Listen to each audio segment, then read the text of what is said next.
memulai usaha ini karena apa? Ya, berawal dari iseng sebenarnya. Untuk omset per hari itu berapa kalau boleh tahu? Nah, itu kadang bisa sampai omset 2 juta, 3 juta.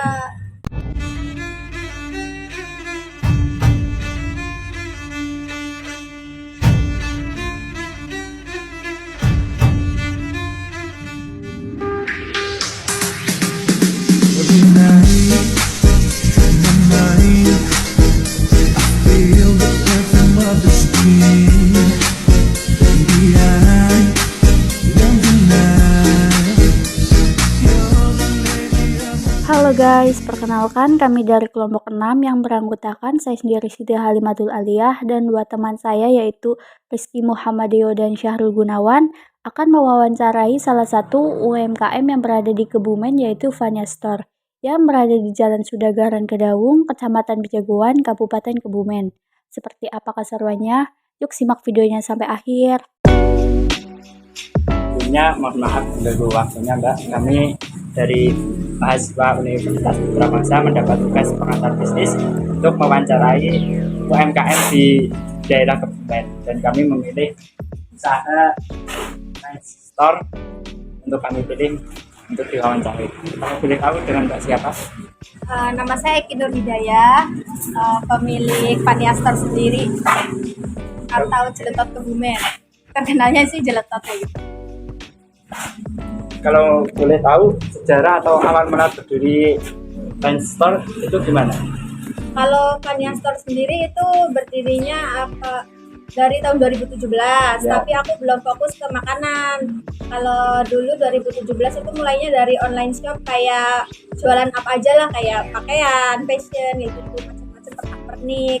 Nah, kalau makanannya sendiri fokusnya itu di tahun 2021, sekitar bulan Juni. Berarti sudah lama ya Mbak? Ya, alhamdulillah udah mau jalan 4 tahun berarti ya, 3 tahun. Kalau boleh tahu modal awal usaha ini tuh berapa? Kalau modal bener-bener modal kayak toko kayak gitu Ya. sendiri ya, tokonya sendiri udah 8 juta. Nah, kalau kayak isinya itu bisa 3 juta 4 jutaan awal mulanya. Kalau kesini kan semakin lama semakin kayak udah gak nyewa toko lagi, maksudnya dari keuntungan. Kalau modal benar-benar awal ya sekitar 12 jutaan sama toko.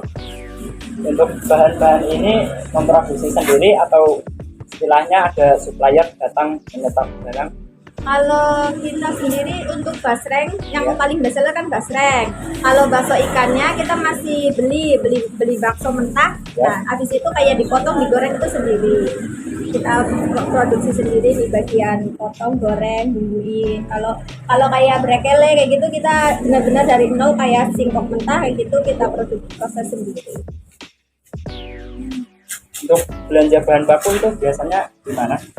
Untuk belanja bahan baku masih di Kebumenan aja, ada toko offline-nya di Jalan Pemuda atau Kondang Jaya biasanya di situ.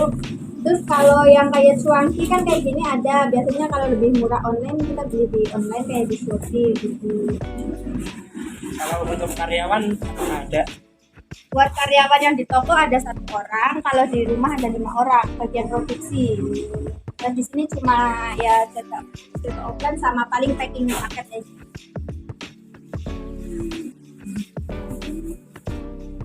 Kalau untuk cabang ada? Cabangnya belum ada, semoga besok ada. Berarti masih ini. Ya, masih ini dulu. Kalau boleh tahu dulu memulai usaha ini karena apa? Kalau aku dari 2017 karena iseng, nah bisa sekolah lah, uangnya sedikit, pengen beli apa-apa susah, itu ya udah jualan online. Kalau makanan sendiri itu pas zaman itu viral di TikTok kan, ada basreng tuh viral lah. Ya pengen ikutan lah, terus lama. Terus waktu itu belum nyewa toko dulu, masih online kayak COD-an, sambil kerja sambil COD lah. Lama-kelamaan untungnya kumpul, baru deh keluar kerja sama nyewa toko sendiri gitu. Ya berawal dari iseng sebenarnya.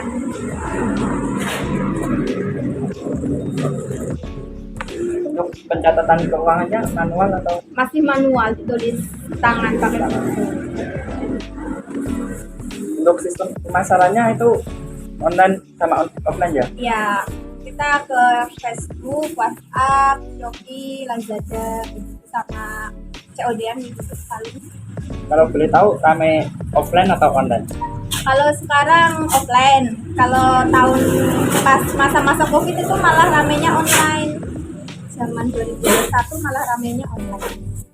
Tapi masih beriringan di Shopee sama itu. Offline. Untuk omset per hari itu berapa kalau boleh tahu? Kalau omset per hari masih sedikit sih, maksudnya nggak stabil, kadang rame kadang sepi. Kalau lagi rame-ramenya bisa sampai 1 juta lebih, kalau lagi sepi ya paling 500.000 sampai 1 juta gitu.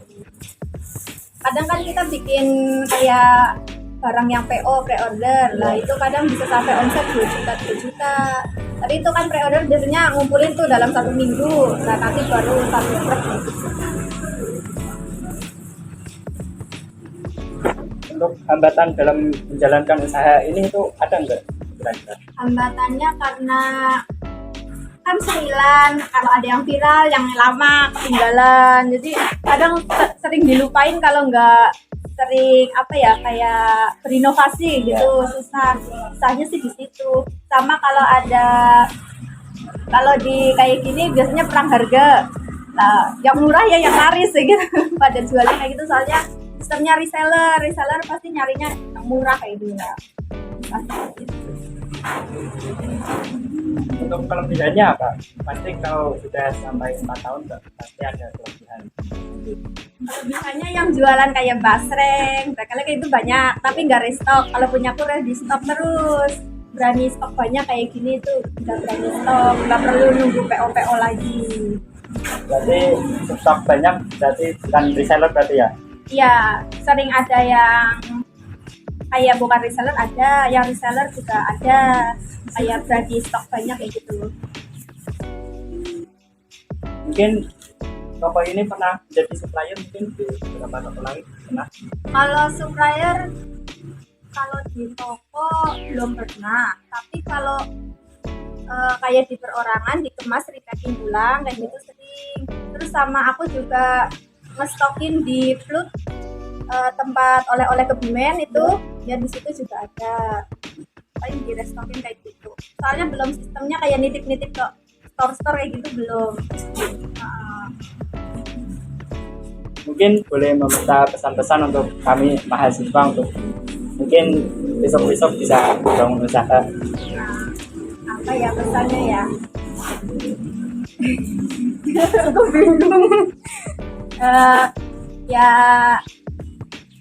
nggak usah malu, nggak usah gengsi jualan kayak gini. Kayak aku tadi bawa karung kayak gitu setiap hari, nggak apa-apa, nggak usah malu. Yang intinya mah kalau masih muda habisin dulu masa-masa gengsinya, malu-maluinnya. Nah kalau mau jualan kayak gini yang penting nggak perlu malu lah. Terus jangan takut, nggak laku, ada yang jual pasti ada yang beli.